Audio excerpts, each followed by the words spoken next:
আসসালামু আলাইকুম। Blender, 3D product modelling এবং অ্যানিমেশনের পঞ্চম ক্লাসে আপনাদের সকলকে স্বাগতম। আশা করছি আপনারা ভালো এবং সুস্থ আছেন। তবে চলুন শুরু করা যাক। আমি প্রথমেই ব্লেন্ডার সফটওয়্যারটি ওপেন করে নিচ্ছি। ব্লেন্ডার সফটওয়্যারটি ওপেন করার পর আমি ফাইল মেনু থেকে এইখানে যে ওপেন অপশনটি রয়েছে এই ওপেন অপশনে ক্লিক করব এবং আমার গত ক্লাসের যে প্রোডাক্টটি আমি তৈরি করেছি সেটিকে ওপেন করে নেব। এটি হচ্ছে ক্যান্ডেল জার। হ্যাঁ, এই ক্যান্ডেল জারটি আমরা তৈরি করেছি গত ক্লাসে। তো আজকে এটাকে আমরা স্টুডিও সেটআপে রেন্ডার করব। স্টুডিও সেটআপে রেন্ডার করার আগে আমাদেরকে অবশ্যই আরও একটি কাজ করতে হবে। সেটি হচ্ছে আমরা কিন্তু গ্লাসে যে কালারগুলো ছিল এই কালারগুলো আমরা অ্যাপ্লাই করিনি। এটা এখন বর্তমান সময়ে এই যে সলিড মোডটা আমরা দেখতেছি হোয়াইট কালার, এই হোয়াইট কালারটা এখানে অ্যাপ্লাই করা আছে। হ্যাঁ, এখন আমরা এটাতে গ্রেডিয়েন্ট কালার অ্যাপ্লাই করব যেমনটা প্রজেক্ট রিকোয়ারমেন্টে ছিল। তো গ্রেডিয়েন্ট কালার অ্যাপ্লাই করার জন্য আমরা প্রথমেই শেডিং নামে যে অপশনটি রয়েছে এখানে যাব। শেডিং নামে অপশনটি যাওয়ার পর আমরা প্রোডাক্টটাকে ঠিকভাবে দেখার জন্য এখানে ভিউপোর্টটা ঠিকঠাক করে নেব। এরপর আমরা এখন শিফট এ প্রেস করে কালার র্যাম্প অ্যাড করব। কালার র্যাম্প মূলত ব্যবহার করা হয় গ্রেডিয়েন্ট কালার ব্যবহার করার জন্য। আমি এই কালারটিকে এটার সঙ্গে অ্যাপ্লাই করে দিচ্ছি এবং এখানে যে হোয়াইট কালারটি ছিল সেটি ডিসেবল হয়ে গেছে। এখন আমরা এখানে একটি একটি করে আমাদের যে কয়টি কালার ছিল সেই কয়টি কালার অ্যাপ্লাই করে দেব।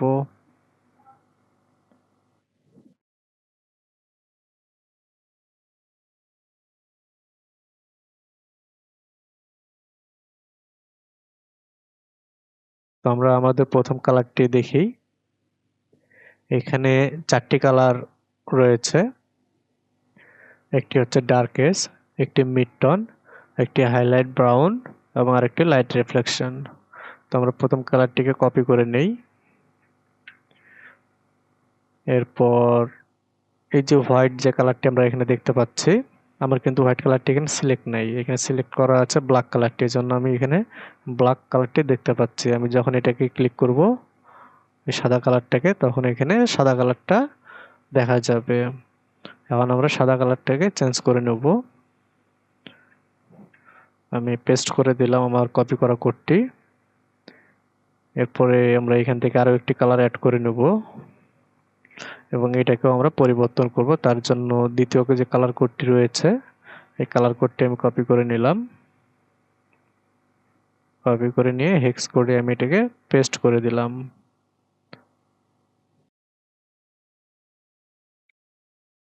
এরপর তৃতীয় যে কালারটি রয়েছে এর জন্য আমরা এখানে আরও একটি কালার অ্যাড করে নেব। তৃতীয় কালারটির জন্য আমরা এখানে রিকোয়ারমেন্টে আসবো এবং এখান থেকে হাইলাইটেড যে ব্রাউন কালারটি রয়েছে এটাকে কপি করে নিলাম। কপি করে নিয়ে এইখানে পেস্ট করে দেব। এরপরে শেষে আরও একটি কালার রয়েছে, এটি হচ্ছে ব্ল্যাক। এই ব্ল্যাক কালারটিও আমরা পরিবর্তন করে দেব। তার জন্য চতুর্থ নাম্বার যে কালারটি রয়েছে এই কালার কোডটি আমরা কপি করে নিলাম। কপি করে নেবার পর এখান থেকে আমরা এই কালারটিকে পরিবর্তন করে দেব। হ্যাঁ, এখন মোটামুটি আমার কিন্তু 4টি কালার অ্যাপ্লাই করা হয়ে গেছে। হ্যাঁ,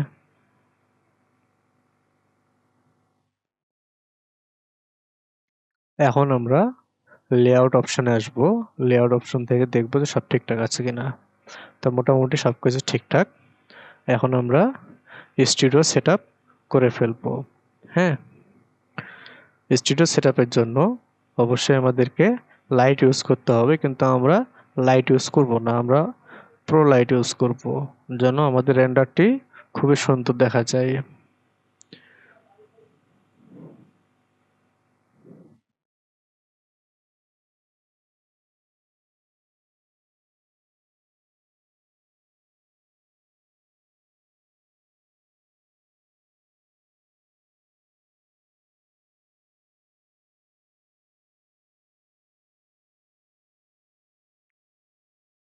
তো প্রো লাইটের জন্য আমরা প্রথমেই অ্যাড অপশনে আসব, অ্যাড অপশন থেকে মেশ থেকে প্লেন সিলেক্ট করে নেব। এখন আমি স্ক্রল ডাউন করলে আমার প্লেনটি অনেক বড় দেখা যাচ্ছে এখানে। এটাকে আমরা ছোট করে নেব। এস কিবোর্ড থেকে প্রেস করে আমি এটাকে স্কেল ডাউন করে নিলাম। আরো একটু ছোট করি, হ্যাঁ এরকম। এরপর আমরা আরো একটি প্লেন নেব পিছনে রাখার জন্য।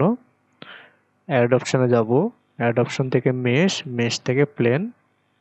এটা অনেক বড়, এটাকেও আমরা ছোট করে নেব। তারপর প্রয়োজন অনুসারে এটাকে বড় করে নেব। এখন আমার এখানে দুইটি প্লেন রয়েছে, আমি উপরে যে প্লেনটি রয়েছে এটাকে পিছনে রাখলাম এবং এটাকে এখন আমি রোটেট করে দেব, হ্যাঁ, অর্থাৎ এটা যেন এই বরাবর খাড়া হয়ে থাকে। তার জন্য এক্স যে ভ্যালুটি আমার রয়েছে এটাকে 90 ডিগ্রিতে রোটেট করে দেব, ঠিক এই রকম।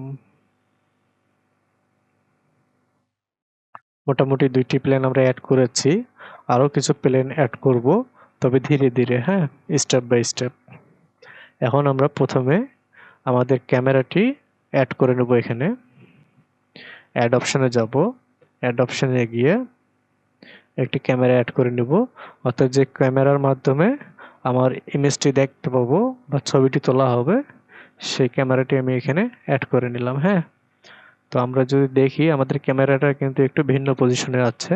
তো এটাকে কাস্টমাইজ করার জন্য আমরা ক্যামেরাটাকে সিলেক্ট অবস্থায় এখানে যে ভ্যালুগুলো আমরা দেখতে পাচ্ছি রোটেশনের, এই ভ্যালুগুলোকে আমরা সবগুলো 0 করে দিব। আমি প্রথমে এক্স এর ভ্যালু 0 করে দিলাম, ওয়াই এর ভ্যালু 0 করে দিলাম এবং জেড এর যে ভ্যালুটি ছিল সেটিও 0 করে দিলাম। দেখুন এখন আমার ক্যামেরাটা কিন্তু সোজা নিচ দিকে হয়ে আছে, হ্যাঁ। জাস্ট আমি যদি এটাকে এইদিকে তুলে দেই তাহলে এটা ফিট হয়ে যাবে। তো এটাকে এই পাশে উঠানোর জন্য আমাকে এক্স যে রোটেশন এরিয়াটি আছে এক্স অ্যাক্সিস বরাবর, এটাকে আমি 90 ডিগ্রি রোটেট করে দেবো। এটা সোজা এই বরাবর উঠে যাবে, এই যে। ক্যামেরাটাকে পজিশনে রাখার পর আমরা এইখানে যে আমাদের ওয়ার্ক ক্যানভাসটি দেখতে পাচ্ছি, এখানে আমরা আরও একটি স্ক্রিন অ্যাড করে নেব, অর্থাৎ ঠিক হুবহুব যেন আরও একটি স্ক্রিন আমার এই নিচের দিকে শো করে। তার জন্য আমার এখানে যে টাইমলাইন প্যানেলটি রয়েছে এটাকে আমি ড্র্যাগ করে উপরে উঠাবো, এই যে এইরকম। এখন আমি চাচ্ছি যে সেম স্ক্রিন আমি এইখানেও দেখবো, হ্যাঁ। তার জন্য এইখানে যে একটি অপশন আমরা দেখতে পাচ্ছি এডিটর টাইপ, এই এডিটর টাইপ থেকে আমরা 3D ভিউ পোর্টে চেঞ্জ করব। এখানে কিন্তু টাইমলাইন সিলেক্ট করা আছে, হ্যাঁ। আপনি চাইলে অনেকগুলো এখানে অপশন আছে, সবগুলো আপনি চাইলে একটা একটা করে চেক করে দেখতে পারেন যে কোনটা কোন ধরনের স্ক্রিন। তো এখন আমরা টাইমলাইন প্যানেলে রয়েছে, তো এখান থেকে আমরা 3D ভিউ পোর্টে চলে আসব। এই 3D ভিউ পোর্টে চলে এসেছি, কিন্তু আমি আমার ক্যামেরার স্ক্রিনটি এখানে দেখতে পাচ্ছি না, হ্যাঁ। ক্যামেরার স্ক্রিনটি দেখার জন্য অবশ্যই কিবোর্ড থেকে 0 প্রেস করতে হবে। আমি যদি এইখানে কি মাউসের কার্সারটা রেখে 0 প্রেস করি তাহলে এইখানকার স্ক্রিনটা আসবে, আবার যদি 0 প্রেস করি তাহলে এটা আউট হয়ে যাবে। তো আমি চাচ্ছি এইখানে এটাকে দেখার জন্য যে এইখানে আমি শুধু ক্যামেরার স্ক্রিনটি দেখব এবং এইখানে এডিট করব। তার জন্য আমাকে মাউসের কার্সারটি এইখানে রাখতে হবে, রেখে আমি যদি 0 প্রেস করি আমার এইখানে যে ক্যামেরার স্ক্রিনটি রয়েছে সেটি আমরা এখানে দেখতে পাবো, হ্যাঁ। এরপর আমরা দেখতে পাচ্ছি যে আমাদের পিছনে যে বোর্ডটি রয়েছে এটি কিন্তু অল্প একটু, হ্যাঁ। আর আমাদের ক্যামেরার স্ক্রিনটা কিন্তু অনেক বড়। এর জন্য আমাদেরকে এটা স্কেল আপ করতে হবে, হ্যাঁ, চারদিকে যেন ঠিকঠাক দেখা যায়, এখানে যেন খালি জায়গা কোথাও না দেখা যায়। এর জন্য আমরা আমাদের পিছনে ব্যাকগ্রাউন্ডটাকে সিলেক্ট করে নেব। সিলেক্ট করার পর এডিট অপশনে যাব। এডিট অপশন থেকে এখন কিন্তু আমার ভার্টেক্স মোড সিলেক্ট করা আছে, হ্যাঁ। এইখান থেকে আমরা এজ মোডে যাব। এজ মোড সিলেক্ট করে নিলাম, নেওয়ার পরে এই পাশের অংশটাকে আমি বৃদ্ধি করে দিলাম, এই পাশের অংশটাকেও আমি বৃদ্ধি করে দেবো এরকম। আপনি চাইলে বড় করে দিতে পারেন, আরও কোনো সমস্যা নেই। এরপরে উপরের যে অংশটি আছে উপরের অংশটিকেও আমি আর একটু বৃদ্ধি করে দেব। উপর ডানে বামে দেওয়ার পরে আমি নিচের অংশটা কিন্তু ফাঁকা দেখতে পাচ্ছি, এর জন্য নিচের অংশটাও আমি আর একটু নিচে নামিয়ে দেব যেন কোথাও 6 9 যেন দেখা না যায়। হ্যাঁ, আর মোটামুটি আমার স্ক্রিনে আমি কিন্তু সম্পূর্ণ ব্যাকগ্রাউন্ডটা আমি দেখতে পাচ্ছি। এরপরে এডিট মোড থেকে আমি অবজেক্ট মোডে আসব এবং আমার কাছে এখন এই প্রপার্টাইজগুলো কোনো প্রয়োজন নেই, এর জন্য কিবোর্ড থেকে এন প্রেস করে এটাকে হাইড করে দেব। এখন আমার যে প্রোডাক্টটি রয়েছে, প্রোডাক্টটি কিন্তু এইখানে অনেকটা উপরে উঠে আছে এবং অনেক ছোট দেখা যাচ্ছে। তো আমি এটাকে জুম করব এবং এটাকে ঠিক জায়গাতে প্লেস করব। হ্যাঁ, তার জন্য আমাকে ক্যামেরাটাকে একটু সামনে নিয়ে যাইতে হবে এভাবে, এবং এটাকে যদি আমি এভাবে উপরে উঠাই দেই তাহলে এটা আমি এইভাবে দেখতে পাবো। আরো একটু কাছে নিয়ে যাব, ঠিক এরকম। আর একটু চাইলে নিচে এরকম রাখতে পারি আমরা। এখন আমাদের এই প্লেনটা কিন্তু অনেক ছোট হয়ে গেছে। হ্যাঁ, কাজের জন্য এটাকে একটু ওয়াই অ্যাক্সিস বরাবর বড় করতে হবে। আমরা এটাকে ওয়াই অ্যাক্সিস বরাবর বৃদ্ধি করার জন্য এডিট মোডে যাব। এজ মোড আমাদের সিলেক্ট করাই আছে, জাস্ট এটাকে আমরা সিলেক্ট করে নেব। সিলেক্ট করে নিয়ে একটু এদিকে বৃদ্ধি করে দেব। হ্যাঁ, কাজের সুবিধার জন্য। এখন ফাইলটিকে আমরা প্রথমে সেভ করে নেব। প্রথমে সেভ করে নিলাম যেন এই জায়গাটা পরবর্তীতে আবার পুনরায় না করতে হয়। হ্যাঁ, সিকিউরিটি ফার্স্ট।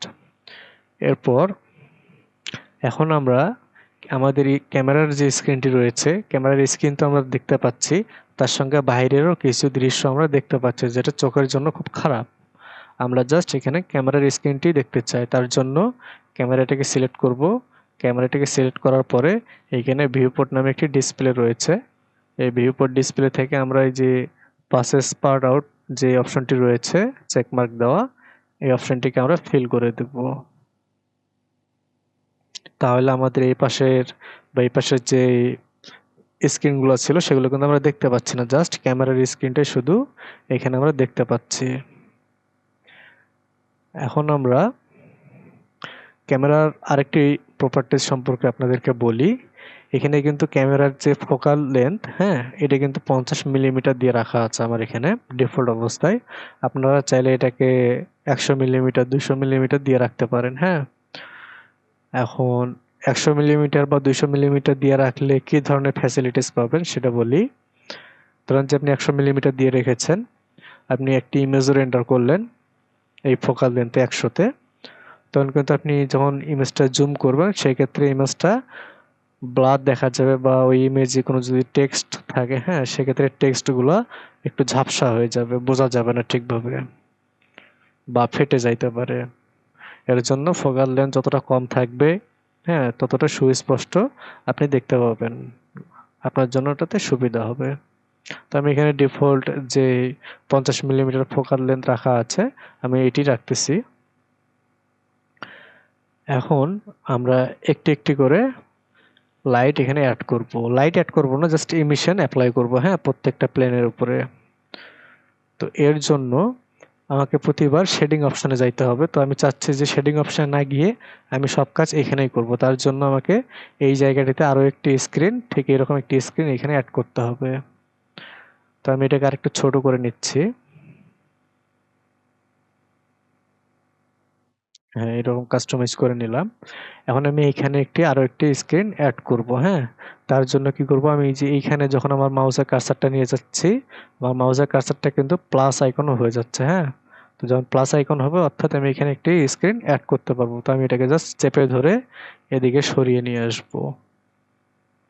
কারণ আপনার কাছে যদি মনে হয় যে আপনি এখানে মাল্টিপল স্ক্রিন অ্যাড করে ফেলছেন, হ্যাঁ, বাই মিস্টেক, তাহলে অবশ্যই আপনি এইখানে যে আমরা একটি হিডার দেখতে পাচ্ছি, এই হিডারে ফাঁকা জায়গাতে আমরা একটা রাইট ক্লিক করব। রাইট ক্লিক করার পরে এখানে যে ক্লোজ এরিয়া নামে অপশনটি রয়েছে এটাকে জাস্ট ক্লিক করব, তাহলে আমাদের এই স্ক্রিনটা চলে যাবে। তো আমাদের এখন স্ক্রিনটা প্রয়োজন, এজন্য আমরা এখানে স্ক্রিনটা অ্যাড করে নেব। তো এখানে আমরা ভিউ পোর্ট অবশ্যই রাখবো না। হ্যাঁ, এই জায়গাটা আমরা শেডার এডিটর হিসেবে ব্যবহার করব। তো তার জন্য এডিটর টাইপ যে আইকনটি এখানে রয়েছে, এই এডিটর টাইপ থেকে আমরা শেডার এডিটর ক্লিক করব এবং এইখানে যে একটি কালো অংশ দেখা যাচ্ছে এটাকে হাইড করে দেওয়ার জন্য কিবোর্ড থেকে এন প্রেস করব। এখন আমি একটা একটা করে সবগুলো ইমিশন অ্যাপ্লাই করব। এগুলো এইখানে আবার আমার এখানে প্লেন প্রয়োজন হবে, এখানে একটি প্লেন প্রয়োজন হবে, হ্যাঁ, সাইড ভিউয়ের জন্য। তো আমি একটা একটা করে দেখাচ্ছি আপনাদেরকে। প্রথমে যে পিছনের ব্যাকগ্রাউন্ডটা রয়েছে আমার এখানে, এই পিছনের ব্যাকগ্রাউন্ডটাতে আমি ইমিশন অ্যাপ্লাই করব। এর জন্য এইখানে যে শেডার অপশনটি রয়েছে, শেডার অপশনে এসে ম্যাটেরিয়াল একটি নতুন অ্যাড করে নেব আমরা। আমি এটাকে ছোট হয়ে গেছে, জুম করে নিচ্ছি, জুম করে নিয়ে একটু সাইডে রাখতেছি এবং এখানে আমরা শিফট এ প্রেস করে কালার র্যাম্প সিলেক্ট করে নেব। সরি, কালার র্যাম্প না, এমিশন অ্যাড করে নেব। এবং এখন আমাদের এই প্রিন্সিপাল যে বিএসডিএফটা আছে এটা কিন্তু প্রয়োজন নাই, হ্যাঁ, এটাকে আমরা ডিলিট করে দেব কিবোর্ড থেকে। এরপর এটাকে কাছে নিয়ে যাব, নিয়ে যাওয়ার পরে এমিশনটাকে সারফেসের সঙ্গে কানেক্ট করে দেব।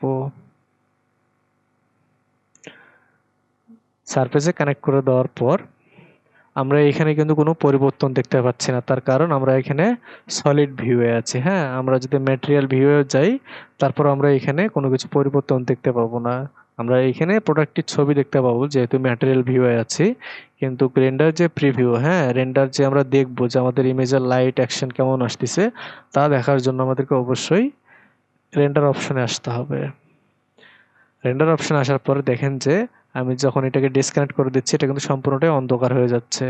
যখন আমি মেশিনটাকে কানেক্ট করে দিচ্ছি তখন আমার পিছনের যে ব্যাকগ্রাউন্ডটি রয়েছে এটা কিন্তু জ্বলে উঠতেছে, হ্যাঁ, এবং এটার যে ইনস্ট্যান্ট পাওয়ার অর্থাৎ যে লাইটের শক্তি দেওয়া আছে 1.0, হ্যাঁ।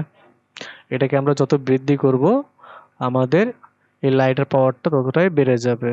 তো আমরা আপাতত ডিফল্ট অবস্থায় 5 দিয়ে রাখতে পারি যেন খুব আলো না হয়। এটাকে আমরা আরো একটু পিছনেও রাখতে পারি এরকম। এরপর আমরা চাচ্ছি যে সামনে থেকে তো লেখাগুলো দেখা যাচ্ছে না বা বোঝা যাচ্ছে না যে কি, কিন্তু পিছনে অনেক আলো দেখা যাচ্ছে। তার জন্য আমাদেরকে সামনেও কিছু লাইট অ্যাড করে নিতে হবে। এর জন্য আমরা করব কি, অ্যাড অপশনে যাব, গিয়ে প্লেন আরো একটি এখানে যুক্ত করে নেব। তো প্লেনটি আমরা এখানে নিয়ে আসার পর আমাকে অবশ্যই এখানে যে প্রপার্টাইজ প্যানেলটি রয়েছে কিবোর্ড থেকে এন প্রেস করে এটাকে নিয়ে আসতে হবে। নিয়ে আসার পর আমি এক্স ভ্যালু 90 ডিগ্রি দেব এবং জেড ভ্যালুও 90 ডিগ্রি দেব, যেন এটা এই পাশে আমি রাখতে পারি। এটা রাখাতে আমার কিন্তু লাইটের আলোটা কিন্তু আসতেছে না, হ্যাঁ, এটা লাইটের যে নোটস বা শেড এডিটর আছে, হ্যাঁ, ইমিশন, সেটা অ্যাপ্লাই করতে হবে। ঠিক আমি এই ব্যাকগ্রাউন্ডে যেভাবে অ্যাপ্লাই করলাম ঠিক এইভাবে এটাতেও অ্যাপ্লাই করতে হবে, তাহলে আমি এই পাশে আরো আলো দেখতে পাবো। তো এর জন্য আমি শেড এডিটরে গিয়ে নতুন একটি ম্যাটেরিয়াল অ্যাড করে নিলাম, এটাকে সাইডে রাখলাম। আমার প্রিন্সিপাল বিএসডিএফ এর এখানে কোনো প্রয়োজন নেই, এটাকে ডিলিট করে দিলাম এবং শিফট এ প্রেস করে আমি এখানে ইমিশন পুনরায় অ্যাপ্লাই করে দেব। হ্যাঁ, আমি জাস্ট ইমিশনটাকে সারফেসের সঙ্গে কানেক্ট করে দিলাম। আর সারফেসের নাম তো অনেকবার শুনেছেন, কিন্তু এইটার নামটা কি, এটার নাম হচ্ছে ম্যাটেরিয়াল আউটপুট। হ্যাঁ, আমরা যে ম্যাটেরিয়ালটা এখানে অ্যাপ্লাই করতেছি বা আউটপুটটা দেখতে যাচ্ছি সেটার নাম হচ্ছে ম্যাটেরিয়াল আউটপুট। তো আমরা যখন ম্যাটেরিয়াল আউটপুটে আমাদের অবশিষ্ট যে নোটস বা শেড এডিটরগুলো আছে সেগুলো কানেক্ট করে দেবো, তখন এটা কিন্তু অ্যাপ্লাই হবে এখানে। তো দেখেন যে আমি যখনই এটাকে এটার সঙ্গে অ্যাড করে দিচ্ছি এখানে কিন্তু আলো বৃদ্ধি হচ্ছে, অর্থাৎ এই সাইডের যে লাইটটি রয়েছে এটাতে কিন্তু এই পাশটা দেখা যাচ্ছে যে আলোটা এ পাশে পড়তেছে। খুব বেশি এখানে আলো দেওয়া নাই, হ্যাঁ, তবে আমরা স্ট্রেংথ জেনারেলি 3 দিয়ে রাখতে পারি। এরপর আমরা ঠিক একইরূপভাবে এ পাশেও কিন্তু একটি প্লেন রাখবো। হ্যাঁ, তো আমি চাচ্ছি যে এটা ডুপ্লিকেট করে রাখবো, ডুপ্লিকেট করে এই পাশে রাখবো। হ্যাঁ, ঠিক এরকম। তো দেখেন যে এখন কিন্তু আমার যে রেন্ডারের যে স্ক্রিনটা রয়েছে বা ক্যামেরার যে স্ক্রিনটা রয়েছে এখানে কিন্তু অনেক আলো এবং চারদিকে আলোময় হয়ে গেছে। হ্যাঁ, এখন আমরা কিছু গুরুত্বপূর্ণ কাজ করব।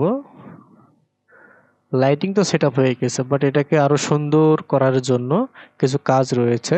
আমি ডান পাশের যে প্লেনটি রয়েছে এটিকে সিলেক্ট করে নিলাম সিলেক্ট করা অবস্থায় আমার এখানে এই প্লেনটির উপরে যে ম্যাটেরিয়ালসগুলো অ্যাপ্লাই করা আছে ম্যাটেরিয়ালসগুলো আমরা এখানে দেখতে পাচ্ছি। এখন এখানে আরও কিছু ম্যাটেরিয়াল আমরা অ্যাড করে দেব। শিফট এ, এখানে আমরা প্রথমে কালার র্যাম্প চয়েস করে নেব। কালার র্যাম্পটাকে এটার সঙ্গে কানেক্ট করে দেব। আমার এখানে যে হোয়াইট কালারটা ছিল সেটা কিন্তু ডিসেবল হয়ে গেল। হ্যাঁ, এটা হচ্ছে সফট কালারের জন্য শুধু আমি গ্রেডিয়েন্ট কালারটাকে ইউজ করতেছি। এর পাশে আমি আরও একটি নোড অ্যাড করে নেব। এটির নাম হচ্ছে গ্রেডিয়েন্ট টেক্সচার। এটাকে আমি ট্যাগের সঙ্গে কানেক্ট করে দেব। আমি যখন এটাকে ডিসেবল করে দিচ্ছি, হ্যাঁ, এই গ্রেডিয়েন্ট টেক্সচারটাকে অ্যাড করতেছি না এটার সঙ্গে, এখানে কিন্তু কোনো কালারের আমি তারতম্য দেখতে পাচ্ছি না। বাট যখন আমি এটাকে এটার সঙ্গে অ্যাড করে দিচ্ছি তখন দেখেন যে এই পাশে কালো একটি আবরণ আমি দেখতে পাচ্ছি। কালো আবরণটা হচ্ছে এই পাশে যে কালো আমরা কালার পিকার রাখছি, এই কালার পিকারের কারণে এই পাশটা আমি কালো অংশ দেখতে পাচ্ছি এবং এই পাশে যে সাদাটা রয়েছে এই পাশটা সম্পূর্ণই সাদা দেখতে পাচ্ছি। তো একই ম্যাটেরিয়াল দুই পাশে রাখছি, হ্যাঁ, যার কারণে আমি এখানে অ্যাপ্লাই করলে এটাতেও দেখা যাচ্ছে। অর্থাৎ আপনি যদি এটাতে কোনো কিছু চেঞ্জ চান অবশ্যই আপনাকে নতুন ম্যাটেরিয়াল অ্যাড করে নিতে হবে এবং সম্পূর্ণটা অ্যাসাইন করে নিতে হবে এইখান থেকে ম্যাটেরিয়াল প্রিভিউ থেকে।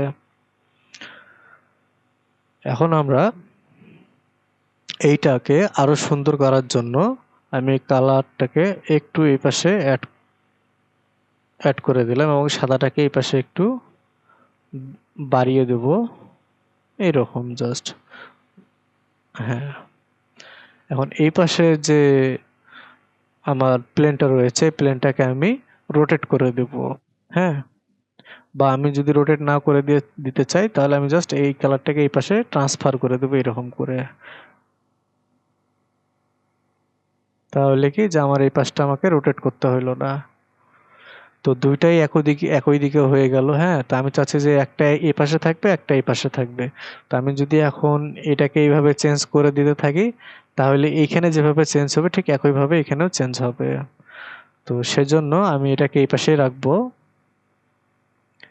জাস্ট এইটাকে রোটেট করে দেবো। হ্যাঁ, তো এটাকে রোটেট করে দেওয়ার জন্য আমি জেড ভ্যালুটাকে এইভাবে ঘুরাই দেবো। হ্যাঁ, -90 করে দেবো এইরকম। তো এই পাশে আমার এইদিকে কালো রং রয়েছে আর এই পাশে এদিকে কালো রং রয়েছে। হ্যাঁ, এটাকে রিফ্লেক্টময় ঘটানোর জন্য। কিন্তু এখানে যখন আমরা দেখতেছি যে শ্যাডো এই পাশেও পড়েছে এ পাশেও পড়েছে, তো এখানে শ্যাডো দেখা যাবে না, কেননা এখানে যে প্লেনটি রয়েছে প্লেনটিকে আমরা সম্পূর্ণ ট্রান্সপারেন্ট করে দেব। হ্যাঁ, এবং ট্রান্সপারেন্ট করে দিলে এইখানে কোনো শ্যাডো তখন আমরা কিছু দেখতে পাবো না এবং এটা দেখতে তখন আরো জোস লাগবে। তো তার জন্য আমরা এই প্লেনটাকে সিলেক্ট করে নিচ্ছি। সিলেক্ট করার পরে এখানে নতুন একটি ম্যাটেরিয়াল অ্যাড করে দেব। নতুন ম্যাটেরিয়াল অ্যাড করার পরে এখানে তেমন কিছু আমরা পরিবর্তন করব না। প্রথমে যে কালারটি রয়েছে কালারটি চেঞ্জ করে দেবো, এখান থেকে একদম ব্ল্যাক করে দেব। ব্ল্যাক করে দেওয়ার পরে এখানে কিন্তু শ্যাডোর তেমন কোনো কিছু বোঝা যাচ্ছে না। হ্যাঁ, তো আপনারা চাইলে এইভাবেও রেন্ডার করতে পারেন আপনার ইমেজ, কিন্তু আমি এটাকে আরো সুন্দর করতে চাচ্ছি। তার জন্য এই প্লেনটিকে আমি সিলেক্ট অবস্থায় এইখানকার যে রাফনেসটা আছে রাফনেসটাকে আমি একদম 0 করে দেব। তো রাফনেসটাকে 0 করে দেওয়াতে এইখানে আমার যে প্রোডাক্টটি রয়েছে এই প্রোডাক্টটির আমি প্রতিচ্ছবি এখানে দেখতে চাচ্ছি বা দেখতে পাচ্ছি। হ্যাঁ, এখন আমরা ক্যামেরা পজিশনটাকে আরেকটু উপরে উঠাই দেব যেন এটা মিডিল পয়েন্টে থাকে। আমি জাস্ট ক্যামেরাটাকে ধরে একটু নড়াচড়া করব।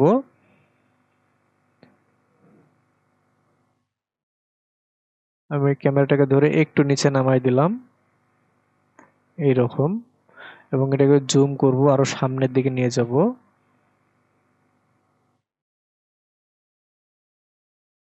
এইরকম। হ্যাঁ, ঠিকঠাক এটা। এখন আমরা আমাদের যে প্লেনটির নিচে রাখা আছে এটাকে আবারও সিলেক্ট করলাম। তো এখানে রাফনেস যে বিষয়টা রাফনেসের, এটাকে যদি আমরা এখানে ধীরে ধীরে ধীরে ধীরে বৃদ্ধি করি, তো আমাদের যে এখানে রিফ্লেকশনটা আছে প্রোডাক্টের, এটা কিন্তু ব্লার হয়ে যাচ্ছে। হ্যাঁ, এটাকে যতটা আমরা বৃদ্ধি করব ততটা কিন্তু ধীরে ধীরে এটা ব্লার হয়ে যাবে। একদম যখন এটা আমরা ফুল করে দেবো তখন এখানকার কোনো প্রতিচ্ছবি এখানে আমরা দেখতে পাবো না। তো আমি চাচ্ছি যে এখানে সম্পূর্ণ প্রতিচ্ছবিটা স্বচ্ছভাবে দেখা যাবে, তার জন্য আমি রাফনেসটাকে একদম শূন্য করে দেব। এখন আমাদের যে ক্যামেরার যে প্রিভিউটা রয়েছে বা স্ক্রিনে আমরা যেভাবে দেখতে পাচ্ছি, আমরা ঠিক এভাবে এটাকে রেন্ডার করব। জাস্ট লাইটের কিছু পরিবর্তন করব, যেমন সামনে থেকে কিন্তু অনেকটা ডার্ক দেখা যাচ্ছে এখানে। হ্যাঁ, সামনে থেকে এই জায়গাটা অনেক ডার্ক দেখা যাচ্ছে, এবং এই যে এই পাশে বা এই পাশে যে আমরা আলোর প্রতিচ্ছবি দেখতে পাচ্ছি, তার শুধুমাত্র এখানে যে আমরা লাইটগুলো অ্যাড করেছি তার রিফ্লেকশনটা আমরা এখানে দেখতে পাচ্ছি। এবং বোতলের ভিতরে যে আমরা ওয়েক্স অথবা মোমটা রেখেছি, এই মোমটা কিন্তু আমরা দেখতে পাচ্ছি না, তার কারণ আমাদের গ্লাসের থিকনেস কিন্তু অনেক মোটা। হ্যাঁ, তো মোটা হওয়ার কারণে এবং গ্রেডিয়েন্ট কিছু কালার একসঙ্গে অ্যাপ্লাই করার জন্য আমরা ভিতরের মোমটাকে দেখতে পাচ্ছি না। তো এটা প্রজেক্টের রিকোয়ারমেন্ট ছিল। এখন আমরা যদি স্বচ্ছভাবে এটাকে রেন্ডার করতাম, হ্যাঁ, বা স্বচ্ছ কোনো ধরনের কালার অ্যাপ্লাই না করতাম, যে হোয়াইট ব্যাকগ্রাউন্ডে রাখতাম, তাহলে অবশ্যই আমরা ভিতরের যে মোমটা রাখা আছে সেটাকে আমরা দেখতে পাইতাম। এখন আমরা সামনে কিছু লাইট অ্যাড করব, যেন সামনে থেকেও দেখতে সুন্দর লাগে। এর জন্য নতুন একটি প্লেন অ্যাড করব। এই প্লেনটিকে আমরা এই পাশে নিয়ে আসব, একটু উপরে উঠাই দিব। এরপরে এটাতে ইমিশন অ্যাপ্লাই করব আগেরগুলোর মতোই। আমার প্রিন্সিপাল বেস ড্রাইভের এখানে কোনো প্রয়োজন নাই। শিফট এ প্রেস করে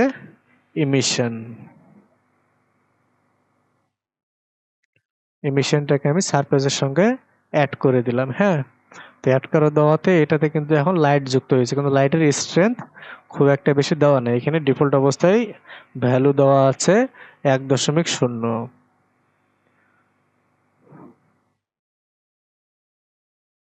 আমি এই প্রপার্টাইজ গুলোকে এখন হাইড করব না, কারণ এটা প্রয়োজন এখন। এটাকে আমি চাচ্ছি যে একটু এটা মাথাটা এই পাশে উঠবে আর নিচের দিকে ডাউন হয়ে যাবে। এর জন্য আমি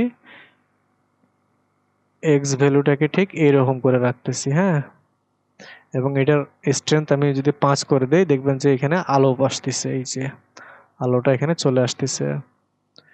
এখন আমি এত মোটা এই পাশে প্লেনটা রাখবো না, কারণ এটার রিফ্লেকশন যেটা রয়েছে এটা কিন্তু অনেক মোটা আকারে দেখা যাবে। তো আমি এটাকে চিকন করে দেব, তার জন্য স্কেল করব এক্স অ্যাক্সিস বরাবর, ঠিক এইরকম। হ্যাঁ, তো দেখেন যে এখন এই জায়গাটা কিন্তু অনেক ক্ষুদ্র একটি রিফ্লেকশন আমরা দেখতে পাচ্ছি। তো এটাকে ফিক্স করব আরো সুন্দর করে, তার জন্য আমি এটাকে যদি এইভাবে রাখি, একদম সোজাসুজি, এবং এটাকে একটু ডাউন করে দেব এই বরাবর, তাহলে দেখেন যে এইখানে মনে হচ্ছে যে আরো একটি লাইটের রিফ্লেকশন আমরা দেখতে পাচ্ছি। হ্যাঁ, তো এর জন্য এখন আমরা করব কি, যে এইখানে যে ভ্যালুটা রয়েছে এটাকে আমরা আরো একটু বৃদ্ধি করে দেব, তাহলে বেশি হয়ে যাচ্ছে। এখন যদি আমি এটাকে এক্স অ্যাক্সিস বরাবর যদি একটু বড় করি, তাহলে লাইট রিফ্লেকশন আরো বেড়ে যাচ্ছে, এবং এটা 8 হয়নি, এটা 80 হয়ে গেছে, সরি। এখানে জাস্ট আমাদেরকে 8 প্রেস করতে হবে। হ্যাঁ, তো 8 প্রেস করলে এখন মোটামুটি ঠিকঠাক লাগতেছে, যে এইখানে একটা সুন্দর রিফ্লেকশন তৈরি হয়ে গেছে। এবং সামনে থেকে যে পরিমাণ আলোর প্রয়োজন আমাদের, হ্যাঁ, সেটা আমরা দেখতে পাচ্ছি। এই পাশে একটু ব্রাইটনেস বেশি, এই পাশেরটা হালকা কম। হ্যাঁ, এবং এটা সাইড ভিউ করা আছে, যেমনটা এই যে ব্ল্যাক যে আমরা কালারটা ইউজ করেছি এর কারণে এরকমটা দেখা যাচ্ছে। এবং এটাকে যদি আমরা জুম করি, একটা জিনিস লক্ষ্য করে দেখতে পারবেন যে এইখানে কিন্তু সাদা সাদা রং চলে আসছে। হ্যাঁ, তো এটার কারণটা হচ্ছে আমাদের যে পিছনে ব্যাকগ্রাউন্ডটা রয়েছে, এই ব্যাকগ্রাউন্ডের কালার কিন্তু সাদা দেওয়া আছে। হ্যাঁ, এখন এই ব্যাকগ্রাউন্ডের কালার যদি আমি এখানে চেঞ্জ করে দেই, সাপোজ আমি যদি এখান থেকে যে ইমিশনে যে সাদা কালারটা আমরা দেখতে পাচ্ছি, এই কালারটা যদি আমরা চেঞ্জ করে দেই, তাহলে আমরা এটা দেখতে পাবো না। আমি জাস্ট ব্ল্যাক করে দিলাম, এখন কিন্তু এইখানে সাদা সাদা কোনো অংশ আর দেখতে পাচ্ছি না, এবং অনেক গ্লোসি একটা ভাব চলে আসছে প্রোডাক্টের মাঝে। কিন্তু এটাকে আমাদের আরেকটু সেন্টারাইজ করতে হবে ক্যামেরাটাকে, মিডিল পর্যায়ে রাখার জন্য, তার জন্য আমি ক্যামেরাটাকে আরেকটু ডাউন করে দেব, ঠিক এরকম।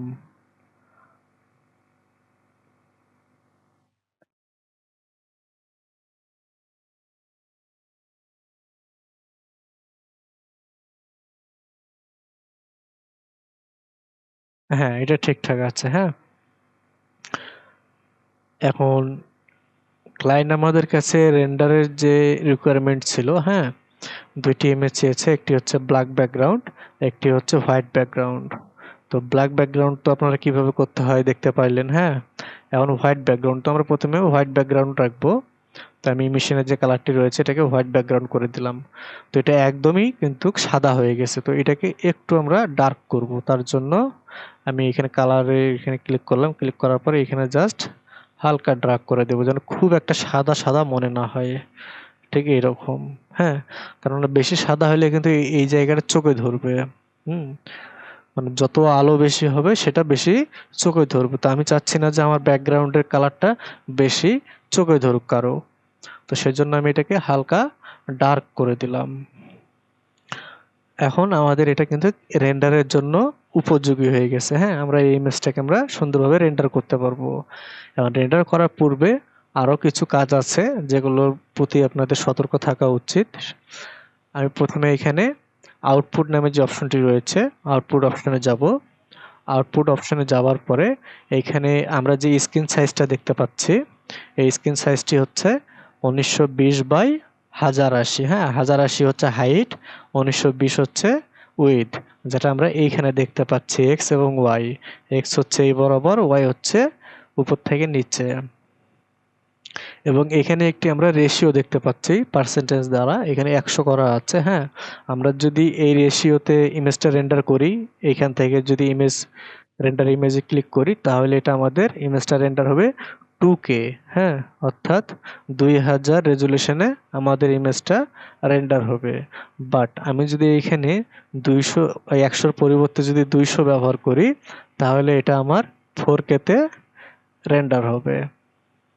তো আপনারা এখন 4K রেন্ডারের জন্য যদি এইখানে ভ্যালু বাড়ান, হ্যাঁ, সেক্ষেত্রে খুব একটা বেশি লাভ হবে না। সেক্ষেত্রে আপনার স্ক্রিনের যে সাইজটা সেটার তারতম্য দেখতে পাবেন। বাট সবথেকে সহজ পদ্ধতি হচ্ছে যদি আপনি এখানে ডিরেক্ট পার্সেন্টেজটা বাড়ায় দেন। হ্যাঁ, তো আমি এখানে 4K-তে রেজুলেশন রাখবো, কেননা এটা সিঙ্গেল ইমেজ। যখন আমি অ্যানিমেশন তৈরি করব তখন আমি এখানে 100 রাখবো, তখন আমি এখানে 200 রাখবো না, কেননা 200 রাখলে আমার পিছিটা মারা যাইতে পারে। হ্যাঁ, এরকম। তো এরপর আমার এখানে ফ্রেম রেট রাখা আছে 24। হ্যাঁ, আমি 24-এ রেখে দেবো। আপনারা চাইলে এখানে পরিবর্তন করতে পারেন 23, 24, 25, 29, 60। হ্যাঁ, যেমনটা আপনার ইচ্ছা। এরপর এই যে এখানে যে ফ্রেম রেট দেখতে পাচ্ছি, হ্যাঁ, ফ্রেম স্টার্ট 1, এন্ড 250-তে। হ্যাঁ, এবং স্টেপ 1। তো এই জায়গাটা হচ্ছে সম্পূর্ণ অ্যানিমেশনের জন্য। অ্যানিমেশনে কীভাবে ফ্রেম রেট ইউজ করতে হয় তার জন্য এখানে একটা ডায়ালগ বক্স রাখা আছে। এটাতে আমাদের কোনো কাজ নেই ইমেজ রেন্ডারের ক্ষেত্রে। হ্যাঁ, ইমেজ রেন্ডারের ক্ষেত্রে জাস্ট আমরা এই জায়গাটাতে সতর্ক থাকবো। হ্যাঁ, আমি এটা থেকে 200 করে দিলাম শুধু 4K করার জন্য ইমেজটাকে। এরপর এখানে আউটপুট নামে যে অপশনটি রয়েছে নিচে, এখান থেকে ফাইল পাথ অপশন রয়েছে। আপনি যেখানে ইমেজটা সেভ করতে চাচ্ছেন রেন্ডার হবার পরে, এখান থেকে আপনি ফাইল পাথটা চয়েস করে দিতে পারেন। জাস্ট আমি এখানে যদি ক্লিক করি, এখানে ক্লিক করার পরে আমি যেখানে আমার ইমেজটা সেভ করতে চাচ্ছি, আমি ফাইল পাথটা সেভ করে দিলাম এখানে। আমার ইমেজটা রেন্ডার হওয়ার পরে ঠিক এইখানেই এই ফাইল পাথেই দেখতে পাবো। এরপরে ফাইল ফরম্যাট। হ্যাঁ, আপনি যে ইমেজটা রেন্ডার করবেন এটা ইমেজটা কি ফরম্যাটে হবে, জেপিজি, পিএনজি, আইরিস, বিএমপি। হ্যাঁ, তো এখান থেকে আপনি সব ধরনের ফরম্যাটগুলো দেখতে পারবেন। এপাশে হচ্ছে MP4 এর, অর্থাৎ অ্যানিমেশন যখন আপনারা করবেন বা অ্যানিমেশন একটি রেন্ডার দিবেন, সেক্ষেত্রে আপনাকে অবশ্যই এই ফরম্যাটগুলো চয়েস করে নিতে হবে। এভিআই, র বা হচ্ছে MP4। এই যে নিচে যে অপশনটি রয়েছে এটাকে বলা হয় MP4 এর জন্য। তো আমরা যখন ভিডিও অ্যানিমেশন রেন্ডার করব তখন আরো ডিটেইলে এটা আপনাদেরকে বোঝাবো। জাস্ট আগে থেকে অ্যাডভান্স একটু সতর্ক করে দিলাম। তো এখান থেকে আমরা পিএনজি ইমেজ না সিলেক্ট করে আমরা এখান থেকে জেপিজি ইমেজ সিলেক্ট করে নেব। হ্যাঁ, পিএনজি থেকে জেপিজির রেজাল্ট অনেক ভালো এবং সব জায়গাতেই আমরা আরজিবিতে ভালোভাবে আপলোড করতে পারবো, কোয়ালিটি লেস হবে না। পিএনজি ইউজ করব কোন সময়, যখন আমরা কোনো ধরনের ব্যাকগ্রাউন্ড এখানে রাখবো না। যেমন এখানে আমি নিচে একটা ব্যাকগ্রাউন্ড রেখেছি, পিছনে একটা ব্যাকগ্রাউন্ড রেখেছি, এই জন্য পিএনজি আপলোড করে আমার লাভ নেই। জাস্ট আমি যখন মডেলটা শুধু হচ্ছে রেন্ডার করব, সেক্ষেত্রে আমার পিএনজি প্রয়োজন হবে। তো এখন আমরা জেপিজি রাখবো, কারণ আমাদের ব্যাকগ্রাউন্ড রয়েছে। তো আমি এখানে জেপিজি সিলেক্ট করেছি, আরজিবি কালার মোড দিয়েছি, যেহেতু অনলাইনে শেয়ার করব। অনলাইনে শেয়ার যখন আপনি একটি ইমেজ করবেন, তখন আপনার ইমেজের কালার মোডটা অবশ্যই আরজিবি হইতে হবে। এবং কোয়ালিটি আপনি চাইলে 50% দিতে পারেন, কিন্তু 50% দিলে আপনার ইমেজটা খুব একটা সুন্দর লাগবে না। আপনার কোয়ালিটিতে যত আপনি মনোযোগ দিবেন, ততটাই সুন্দর দেখা যাবে। এই জন্য আমি 100 দিয়ে রাখছি। তো এই হচ্ছে আউটপুট। তো আউটপুট কাস্টমাইজ করার পরে আপনি সরাসরি রেন্ডার অপশনে চলে আসবেন। তো রেন্ডার অপশনে আসার আগে অবশ্যই প্রজেক্টটি সেভ করে নেবেন, যেন আপনার প্রজেক্টটি ক্র্যাশ না হয়ে যায় বা পুনরায় একই কাজ না করতে হয়। হ্যাঁ, তো এখানে অনেকগুলো লেয়ার হয়ে গেছে। তো আগামীতে অর্গানাইজড ভাবে কিভাবে লেয়ার সাজাবেন সেটাও দেখাবো। হ্যাঁ, তো এখন আমরা আমাদের এই প্রথম ইমেজটা রেন্ডার করে ফেলি। আমি রেন্ডার অপশনে যাব, ইমেজ রেন্ডার ক্লিক করলাম। ক্লিক করার পরে এটাকে ছোট করে নেব। এখন আমার ইমেজটা রেন্ডার হচ্ছে।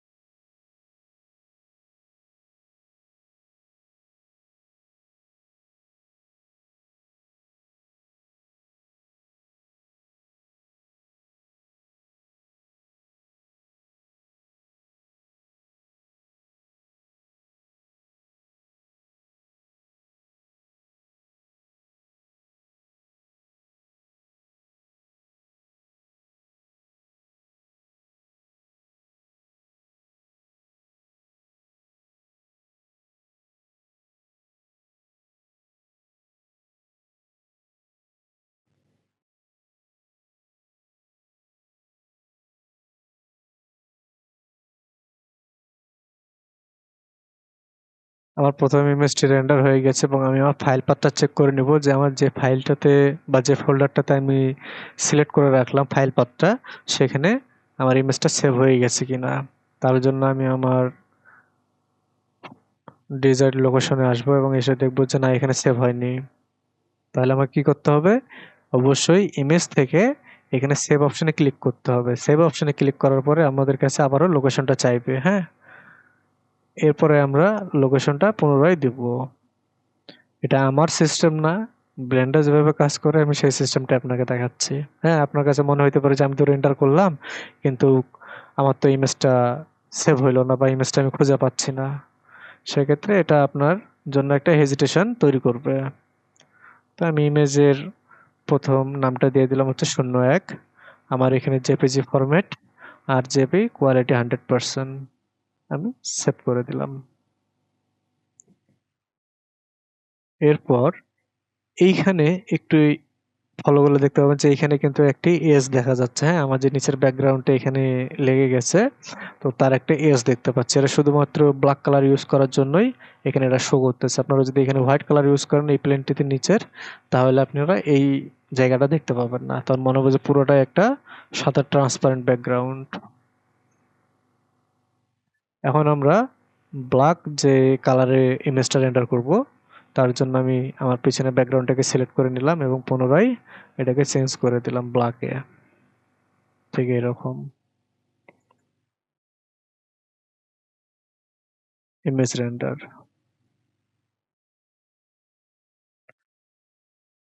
আপনারা ব্ল্যাকের ক্ষেত্রে ওই তারতম্যটা দেখতে পাবেন যে এখানে যে এজটা আপনারা হোয়াইটের ক্ষেত্রে দেখতে পাচ্ছিলেন, কেননা আমি নিচে ব্ল্যাক কালার ইউজ করেছি এবং পিছনে হোয়াইট কালার ইউজ করেছি। এই জন্য আপনারা এখানে একটি কালার দেখতে পাচ্ছিলেন, বাট যখনই দুইটা কালার একই হবে তখন এখানে কোনো তারতম্য দেখতে পাবেন না। তো আশা করতেছি এটা আপনাদেরকে হেল্প করবে। তো দেখি এখন রেন্ডার হচ্ছে, একটু সময় লাগতেছে। আমি কিন্তু সব থেকে হাই কোয়ালিটিতে রেন্ডার করতেছি, অর্থাৎ আমার যে রেন্ডার স্যাম্পল সেটা কিন্তু 4096, আমি কিন্তু 600-তে কিন্তু ইমেজ রেন্ডার করতেছি না। ইমেজের ক্ষেত্রে অবশ্যই কোয়ালিটি যত বেশি হবে তত ভালো। এটাতে 2-4 মিনিট বেশি লাগলে কোনো সমস্যা নেই। তো আমার ব্ল্যাক ব্যাকগ্রাউন্ডের কিন্তু অ্যানিমেশনটি, ইমেজটি কিন্তু রেন্ডার হয়ে গেছে। এখন আমি এটাকে জাস্ট সেভ করব।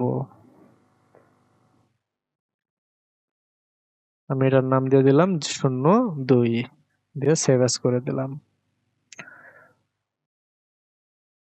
তো এই ছিল আজকের ক্লাসে।